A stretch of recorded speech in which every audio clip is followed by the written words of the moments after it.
Hello, आदाब, नमस्कार। कैसे हैं आप लोग? मैं बहुत अच्छा हूं और सब कुछ अच्छा चल रहा है। आप लोगों से यही दरख्वास्त कि अगर मेरा पॉडकास्ट आप सुन रहे हैं या सुनने लग गए हैं या दिल से सुनना चाहते हैं तो अपने मोबाइल को एक तरफ रख दीजिए, अपने कानों में ईयरफोन लगा लीजिए और हाँ, किसी से बातचीत ना कीजिएगा वरना बहुत कुछ खो देंगे। आज की जो बातें हैं, आज की जो कहानी है वो है ईद पर।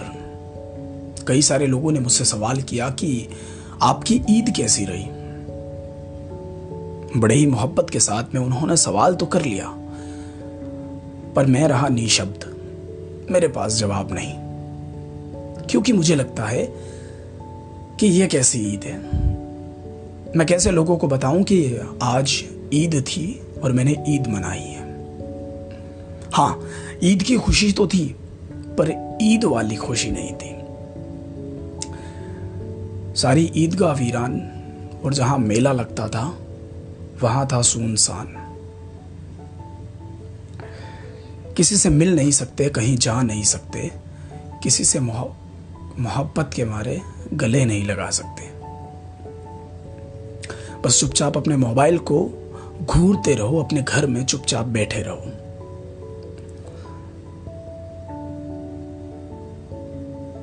ऐसी ईद तो मैंने अपनी जिंदगी में नहीं देखी। ये ईद नहीं, ये बहरूपिया था। हाँ बिल्कुल, ये ईद नहीं, बहरूपिया था। चलो मेरी कहानी में चलते हैं। मैं जब छोटा था तब अपने एक दोस्त के साथ, जिसका नाम शहजाद है, उसके साथ हम लोग ईदगाह जाया करते थे। सुबह सवेरे सवेरे जल्दी तैयार होना, उसके बाद में फटाफट से जल्दी जितना जल्दी हो सके उतना जल्दी हम लोग ईदगाह पहुंच जाया करते थे।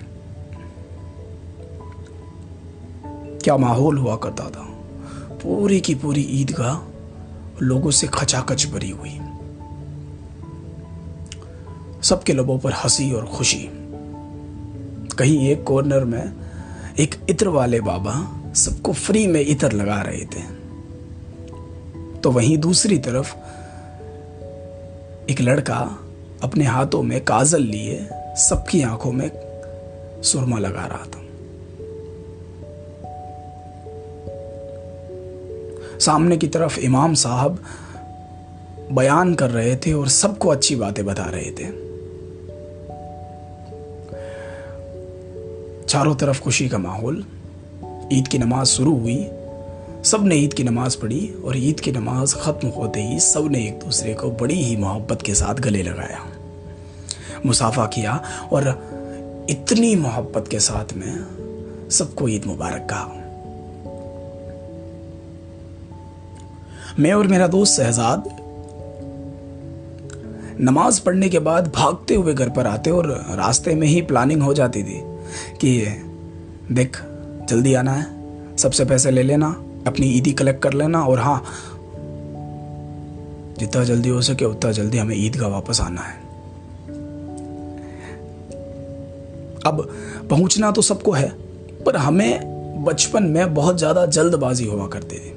तो भागते हुए पापा के पास आते और कहते, पापा अस्सलाम वालेकुम, ईद मुबारक। और इतने जोर से ईद मुबारक कहते हैं कि पहली बार में ही उनको सुनाई दे जाए, और वो भी समझ जाया करते थे कि ये ईद मुबारक नहीं, ये ईदी की मुबारकबाद है। और तो वो भी खुशी खुशी हमें ईदी दे दिया करते थे। फिर अम्मी के पास, फिर दादा के पास, फिर चाचा के पास, फिर बड़े भाई के पास, सबके पास जाया करते थे और सबसे ईदी कलेक्ट करके भागते हुए ईदगाह पहुंच जाते।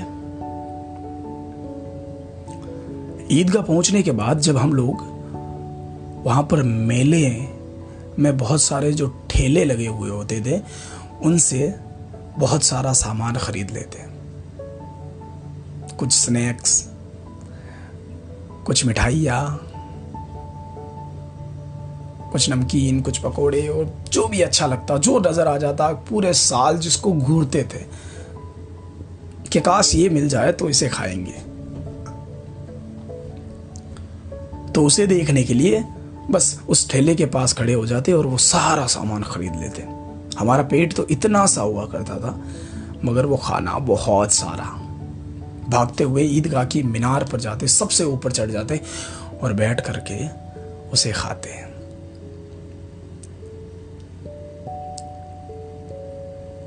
जो बच जाता था उसे लेकर घर पर भी नहीं आते, क्योंकि एक डर था कि अम्मी चिल्लाएगी और कहेगी कि इतनी सारी मिठाइयाँ घर पर पड़ी है ईद की, ये तो खानी नहीं है, तुम लोगों को वो खाना है, वहाँ जाना है, ये करना है, वो करना है, न जाने कितने सवाल करेंगी। इससे अच्छा एक काम करते हैं, ये बचा हुआ खाना उस फकीर को दे देते हैं, वो खा लेगा और हाँ कुछ नेकियां भी कमा लेंगे।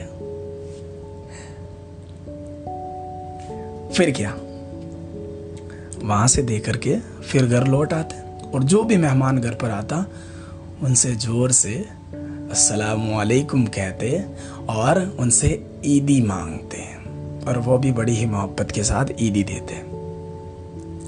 लेकिन वक्त बदलते हुए भी तो देर नहीं लगती, बड़े हो गए, और जब बड़े हुए तो दूसरी तरीके की ईद हमारे गले पड़ गई, और वो बचपन वाली ईद न जाने कहाँ खो गई। ये जो दूसरी वाली ईद थी ना, इसमें कुछ यूं था कि हमें कुछ जिम्मेदारियां निभानी होती। कैसी जिम्मेदारियां? जिम्मेदारियां ये कि सभी बुआओं के घर, बहनों के घर, रिश्तेदारों के घर जाकर के आना है, और अगर नहीं गए तो न जाने क्या बातें होने लग जाएंगी कि हमारे घर तो आता ही नहीं है। उसके बाद में जीजा जी को बुलाने जाना है, जीजा जी को मिलके आना है, फूफा जी और सब रिश्तेदारों को कह कर के आना है कि शाम को घर पर खाना खाना है, और किसी का अगर हाल ही में इंतकाल हुआ है तो उसके घर पर बैठने भी जाना है। अब ये सारी जिम्मेदारियां सर पर होती और ईदगाह छूट गई। लेकिन फिर भी एक चीज कॉमन थी, सबसे मिलना, सबसे मुलाकात होती। तो दोस्तों के घर पर भी जाते थे। पहले तो सब कुछ बाहर का खाते थे, लेकिन अब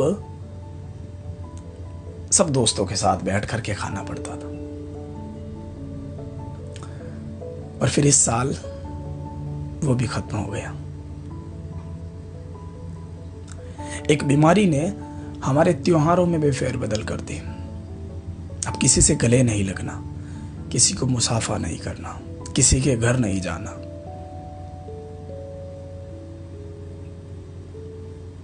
मुझे लगता है कि ये सिर्फ ईद नहीं, सारे त्योहार ऐसे हो गए हैं।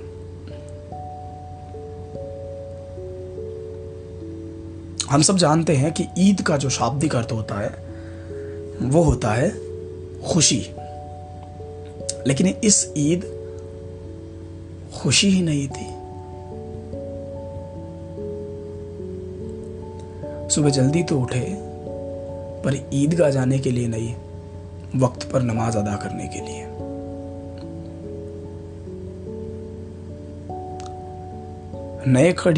नए कपड़े खरीदने की बहुत इच्छा थी, लेकिन एक सवाल था कि जाना कहाँ है। तो फिर जो सबसे नया कपड़ा जो था पुराने कपड़ों में, उसको धोया, अच्छे से उसको प्रेस किया और उसी को पहन लिया। सभी रिश्तेदारों को ईद मुबारक विश तो की, लेकिन मिलकर नहीं, अपने मोबाइल पर। वो तो अच्छा है कि वीडियो कॉलिंग का जमाना है तो चेहरे देखने को मिल गए हैं, वरना तो मुझे लगता है कि इस ईद वो चेहरे भी कहीं खो जाते।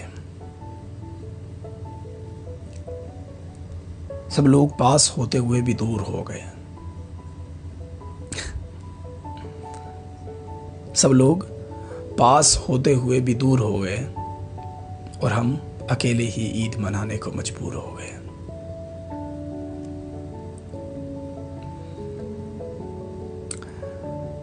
लेकिन एक बात है, इस बीमारी ने अकेला रहना सिखा दिया।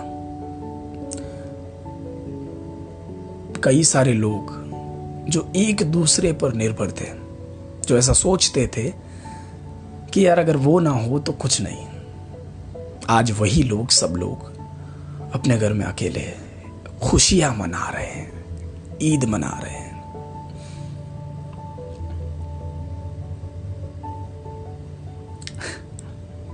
सब कुछ बदल गया।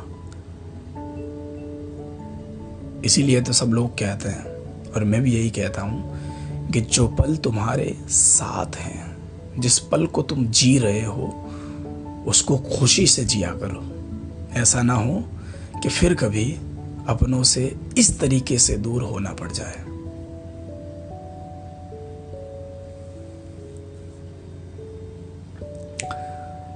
सब कुछ टूट कर बिखर सकता है, सब कुछ टूट कर बिखर सकता है, लेकिन अगर तुम अपनों के साथ हो और अपनों के साथ वक्त बिता सकते हो तो बिताया करो, क्योंकि वो यादें जो बनेंगी ना, वो कभी नहीं टूटेंगी और ना कभी तुम्हें टूटने देंगी।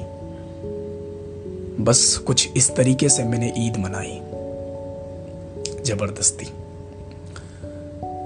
और मैं तो इसे ईद भी नहीं कहता, मैं इसे बहरूपिया कहता हूं, क्योंकि ये सिर्फ हमें खुश करने के बहाने इस बीमारी में आया था, जो ईद की नजर में हम सबको दिख गया। Thank you, thanks a lot. आप सब लोगों ने बहुत प्यार से सुना, लेकिन इस बार मैं आपका व्यू जानना चाहता हूं कि आप लोगों ने ईद कैसे मनाई। तो कमेंट करके ज़रूर बताइएगा कि आपकी ईद कैसी रही। और अगर मेरी कहानियाँ आपको पसंद आती हैं, और अगर आप सुनते हैं और सुनते सुनते आप अंत तक भी आ गए हैं, तो एक काम कीजिएगा, जो सब्सक्राइब बटन है उसको दबा कर जाइएगा, ताकि मुझसे जुड़े रहो और मेरी हर एक नोटिफिकेशन, हर एक कहानी आप सुनते रहो। आप सुन रहे थे माजिद की कहानी।